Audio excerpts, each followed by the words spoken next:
People to sign up using the link below will get 20% off an annual premium subscription.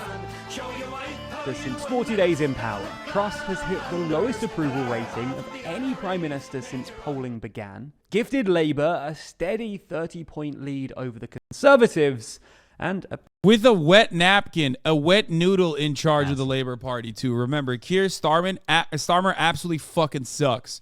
So that's how bad Liz Truss was.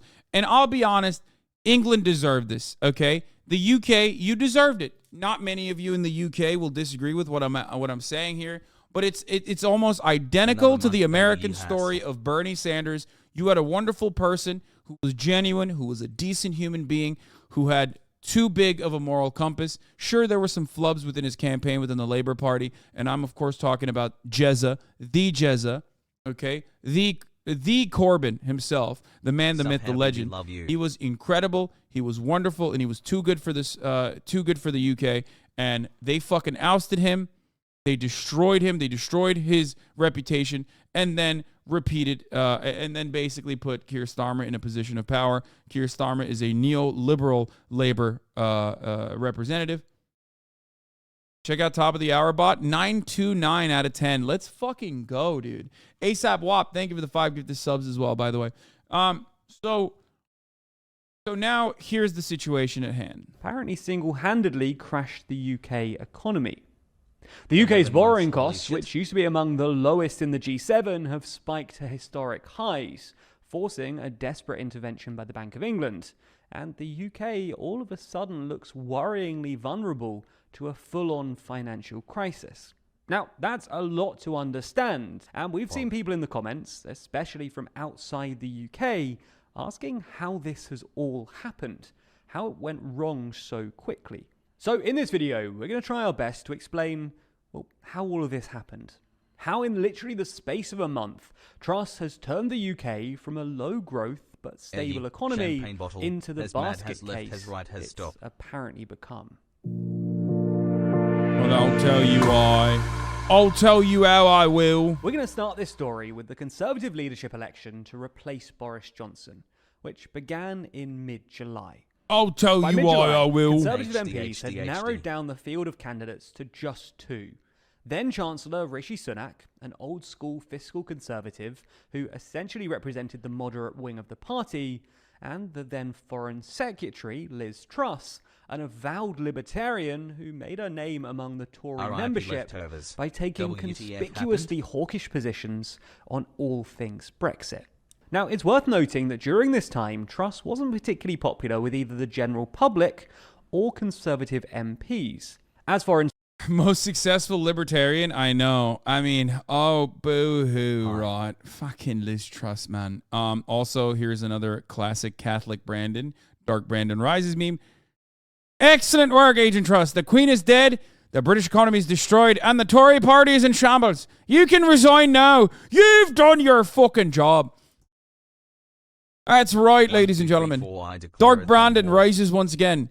From the moment that he first said, BBC, I'm Irish, to the last breath he'll take in office, Dark Brandon has decided to strike the first blow of the death toll, of the death knell of the British Empire. Secretary, her approval rating with the general public sat steady at about -10%, and not that many MPs voted for her in the runoff rounds of the leadership election. In the final round, for example, Truss got only 113. What? Official offline chat wide hardo. You still support kids being raped by Russia? What the fuck? Bro. Brother. Where? What the fuck? Dude, you are... I don't even know what to say to like... 2 months, love you. I don't even know what to say about these dudes, bro. Take your medication, dog. What the fuck's wrong with you? You should not be online right now, my friend. You should be seeking help immediately. And if you haven't taken your meds, you should be taking your medication because you are posting some insane shit in the chat. Okay? Here, I'm going to ban you for your own good. Like, I get it. A lot of people make stuff up about me, and then they come into the chat, and they're like, well, you know, you're a bad person. You love Vladimir Putin or whatever the fuck. But some of them actually unironically turn into, Everyone forgot you about know, Brexit cake. they just like break their brains.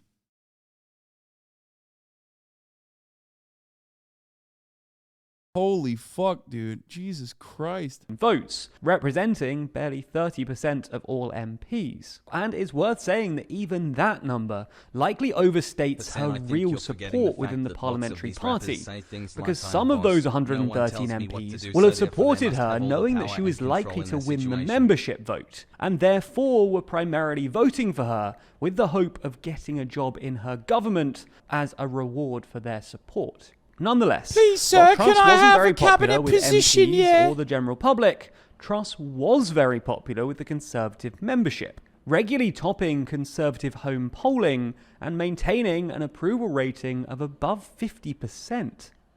While Sunak was originally popular with Conservative members, after his national insurance hike and perceived disloyalty to Boris Johnson, he quickly became one of their least favourites. Regardless, though, the final rounds of this campaign So the funniest thing is that these are like between the party members, right? And obviously the broader population has like a genuine disdain. But what's hilarious about this is that like Boris Johnson was able to withstand a lot of this for many, many years, regardless of the fact that he is just as big as a demon as these people are, maybe even more racist, as a matter of fact. Like Liz Truss is more of a lib than anything else, where she's like, and I mean liberal in the sense that like, you know, she has right-wing economic perspectives, maybe not as much on the racism side, you know what I mean? Like, she doesn't hyper-focus on that shit. Boris, on the other hand, straight up was like insane. Like, I mean, he was just balls to the fucking wall, but that kind of weird right-wing populism, and but what I mean by that is just like straight up, open, unhinged racist takes, made Boris Johnson withstand the attacks regardless of his Tory party-backed austerity measures, right? Like they just thought he was just a bumbling fool, and they saw him as like a lovable bumbling fool.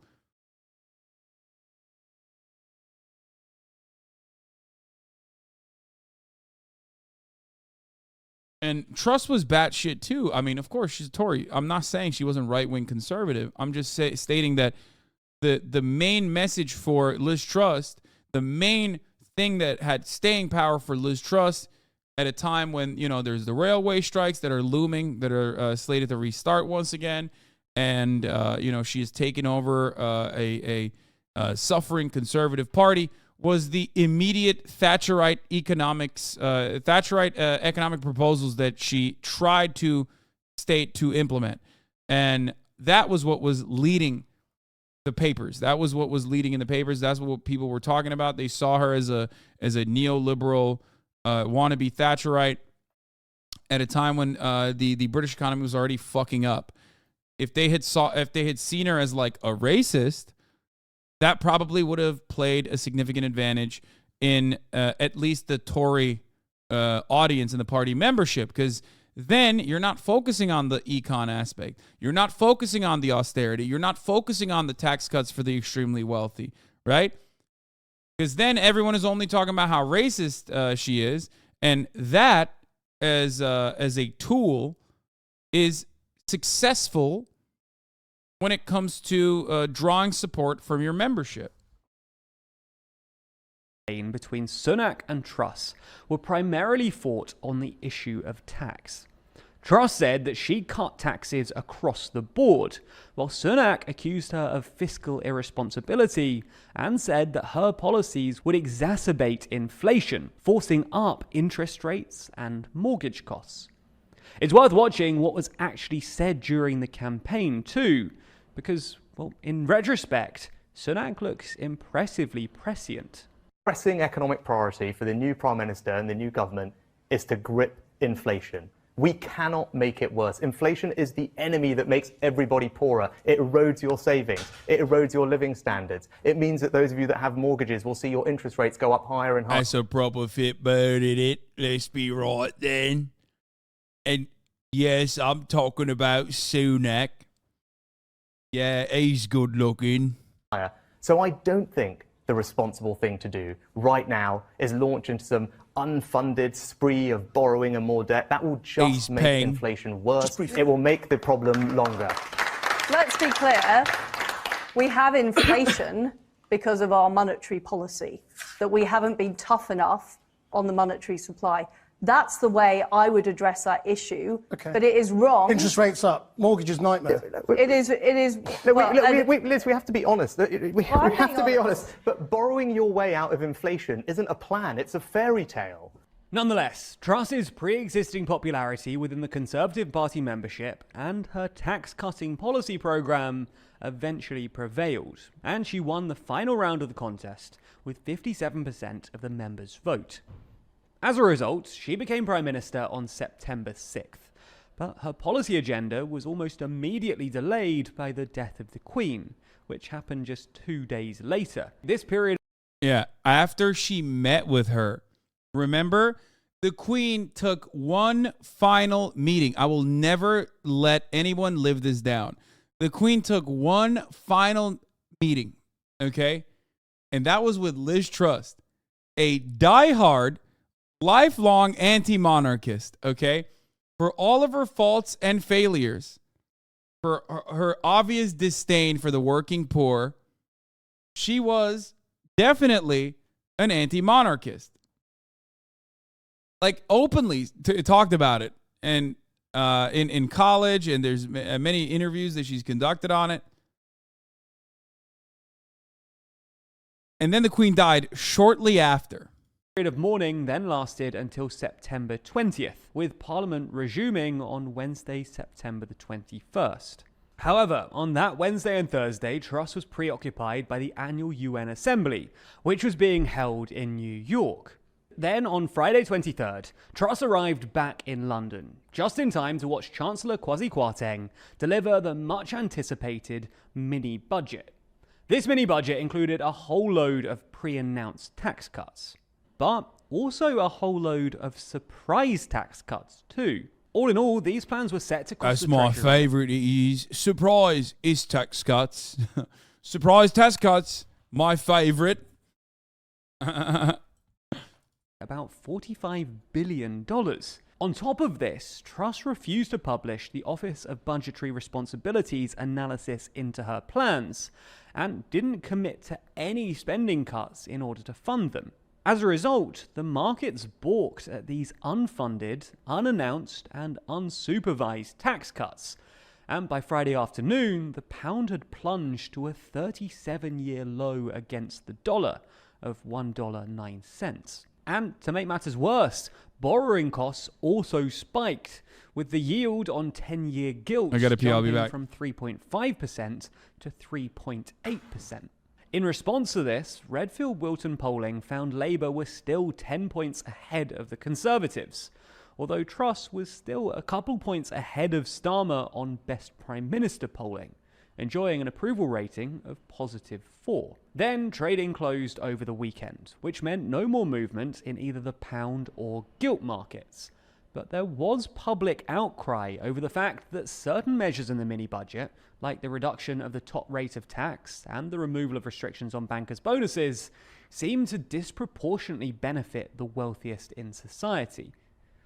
As such, with public sentiment souring, Labour's lead widened to 13 points, and Starmer opened up a 4-point lead in Best Prime Minister, with Truss's approval rating falling to -6. When markets reopened on Monday 26th, the pound fell to a new low of $1.04, and 10-year gilt markets spiked even further to 4.3%. By Wednesday, gilt markets had climbed to a new high of 4.5%, in part because pension... If you're making Starmer appear popular by comparison, you have fucked up, okay? This guy is a real wet noodle, okay? Even during the fucking railroad strikes, he failed to adequately criticize the motherfucking Tory government. Even after Boris Johnson imploded the Tory government originally. Like, I've never seen a dude successfully fail upwards as consistently as Keir Starmer, okay? Labour Party implodes. There's like the anti-Semitism allegations. We find out that was actually internally created, cultivated, and also was not addressed adequately, specifically to fucking send off Jeremy Corbyn. Okay. Labor Party then chooses Keir Starmer. There's not a lot of, there's not a lot of hope for the prospects of the future of the Labor Party. People are leaving the Labor Party. They're saying this fucking sucks. Then Keir Starmer, Keir Starmer is just so woefully inadequate. Okay, because his job is not to actually win. His job, much like the Democratic Party, is to just maintain stability and also consistently lose to the Tory Party as they try to put on a strong front. He has shown time and time again that he's not necessarily on the side of labor. He doesn't really give a shit about anything. And on top of that, he's not even an effective politician. Everything that has happened so far has happened because the conservatives, the Tories, have been blowing their own shit up over and over again. I do not understand how lucky the Labor Party has gotten.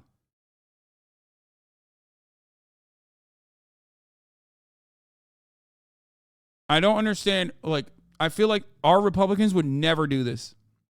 They would never. Our Republicans would never allow for this level of like incompetence to thrive within its party.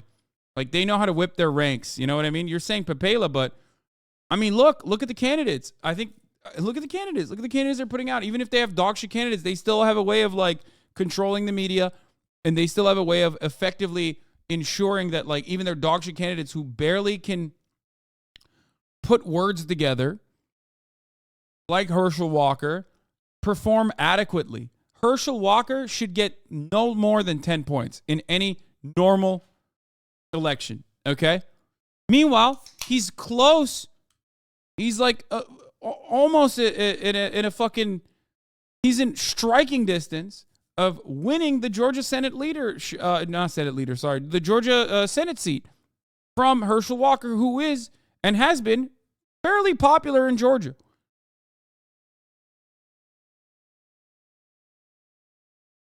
Pension funds were stuck in a gilt-selling doom loop, and the Bank of England was eventually forced to intervene with a £6.5 billion emergency gilt-buying scheme.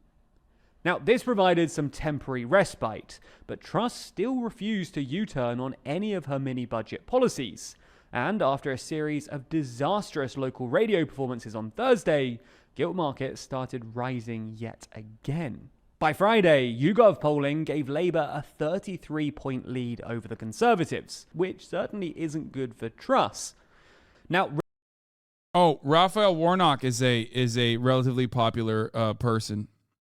Sorry, not Herschel Walker. Herschel Walker is just an idiot. All right, let's continue. Redfield-Wilton polling did look a little better for her. Labour only had a 17% lead. But in that polling, Truss was still 7 points behind Starmer as best PM and had an approval rating of -14. Then on Sunday, October 2nd, Truss went to the Conservative Party conference, which is usually a pretty easy affair for new party leaders. Unfortunately for Truss, though, the conference was chaos. It began with a whole load of MPs, most notably Michael Gove, criticising her changes to the top rate of tax. And by Monday, she U-turned and reinstated the top rate of 45%, claiming that it had become a distraction. Unfortunately for her, though, this failed to placate the markets, largely because this only amounted to about £2 billion of the £45 billion worth of tax cuts. Obviously, the optics here aren't great, though, and by the end of the conference, Redfield-Wilton had Labour on a 28-point lead, with Truss 20 points. She tried to go full America, by the way, which is really funny, and you can never go full America. Like that, what she tried to do was literally what Republicans do all the time. Complain about the budget shortfall, complain about the deficit, and then offer the fattest tax cuts to the wealthy. Donald Trump did this, and America was like, thank you. You are literally the greatest. Ronald Reagan did this, and he's hailed as one of the greatest presidents of all time by Republicans and even by some liberals, okay? That shit, on the other hand, did not fly in the UK, partially because the UK is not America. They blew a 13-colony lead. We are the ones who control the financial, the entire fucking global finance through the dollar. We can make moves. We can make money moves on the dollar that the UK cannot. She thought she was him. She thought she was Himi Neutron. And it turns out she was not. Behind Starmer as best prime minister and on an approval rating of negative 44, the lowest ever recorded for a sitting prime minister. A day after returning to Parliament at PMQs on Wednesday 12th, Truss ruled out public spending cuts to fund the tax cuts, which spooked the markets yet further. Ethan was suspended, by the way. A few white supremacists successfully lobbied YouTube to suspend me, a Jewish dual citizen of Israel and USA, for anti-Semitism. Ben Shapiro and friends can virtue signal all they want, but ultimately they are the ones platforming dangerous anti-Semites. All I did was point it out.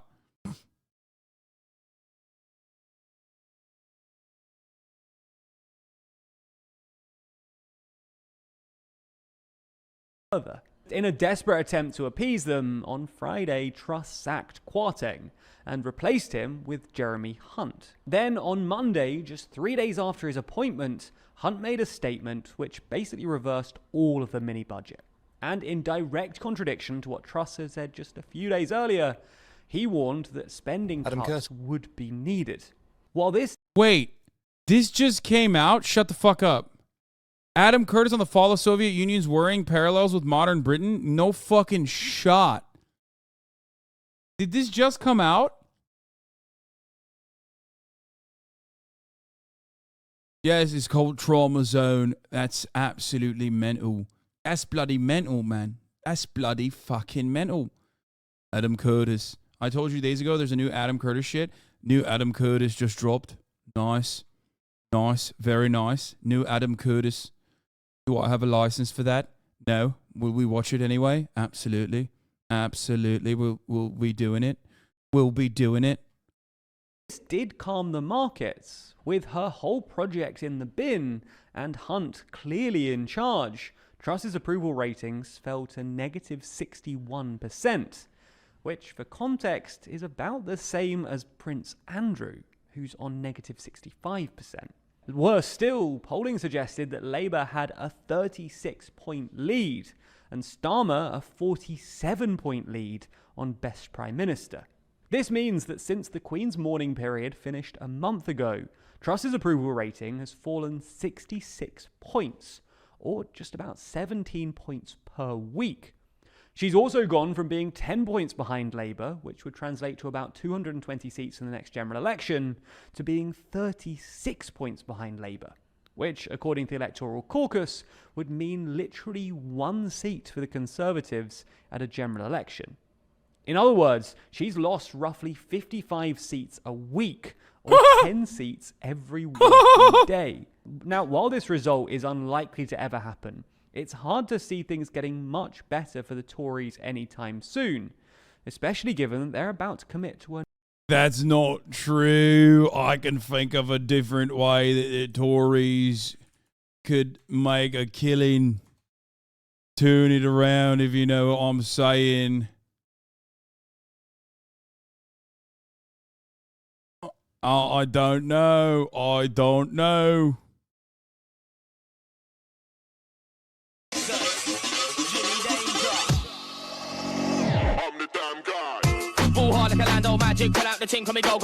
Here comes Boris!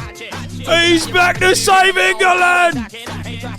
He's gonna save England, love! Like he did the first time around. He's gonna get Brexit 2 done too.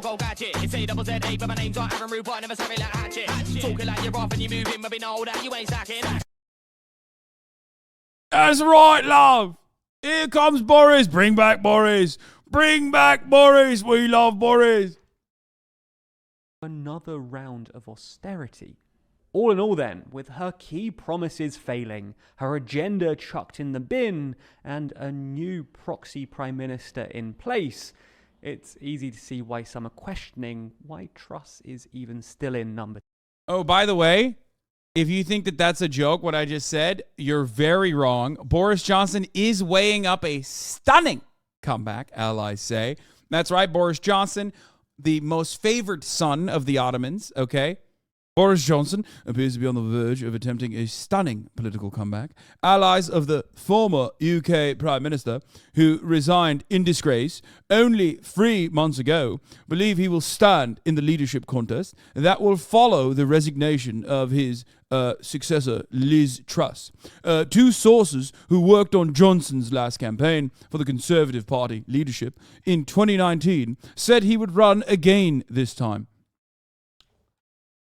Multiple allies have made the case that Johnson could be a unity candidate who could bring stability to the country, despite being forced to quit in July after a series of scandals made his position untenable. Asked how they could justify Johnson standing to be Prime Minister again, one MP who campaigned for Johnson in 2019 leadership campaign told CNN, "Socialists will destroy our economy, and if you don't understand that, then I genuinely fear for our future."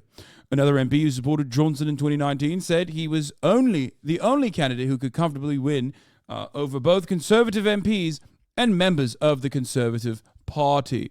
Now, of course, socialists will destroy the British economy, even though 10, 12 years of austerity led by the Tories have certainly led to the economic collapse you're experiencing. They are the ones who keep fucking up the economy and then turning around and saying these socialists in the shadows are going to be responsible for the inevitable demise, even though we are the ones doing it, which is funny when you think about it.